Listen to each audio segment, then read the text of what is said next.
Imposter syndrome is a psychological phenomenon that has recently become popularized in the media. What is it really, and why are you hearing about it from the Journal of the American College of Surgeons?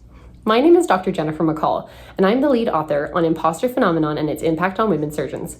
Today I'll give you a brief summary of my team's findings. First, imposter phenomenon, as it was originally called, was defined by Dr. Pauline Clance in 1978 as a sense of intellectual phoniness that persists despite objective evidence of achievement and intelligence and the fear that others will find out about it.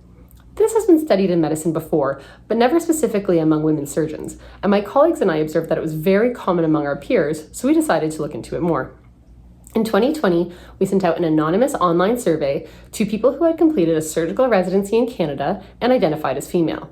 We asked participants to complete a Clance Impostor Phenomenon Scale, a validated imposter phenomenon questionnaire, and to answer some questions about how imposter phenomenon impacts their work.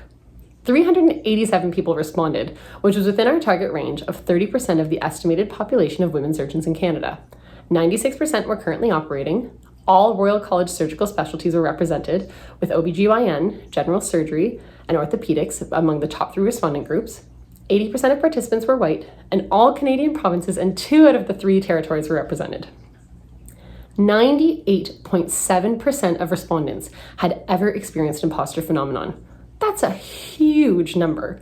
The incidence accumulated over time, with 44% experiencing it for the first time before medical school, another 22% in medical school, 18% more in residency, and the rest in early or mid-career for the first time. 63% had high imposterism at the time of survey, which was a score of more than 62 on the scale, while only 10% had low imposterism, a score of less than 41. Younger age and being in the first 5 years of practice corresponded to higher scores. People with higher scores were more likely to have persistent imposter phenomenon, while lower scores were associated with imposter phenomenon coming and going. 46% experienced imposter phenomenon in academic research, and 31.5% experienced it in the OR.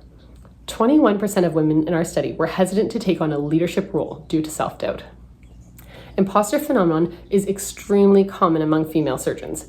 The next phases of our study sought to understand this phenomenon better and to seek solutions.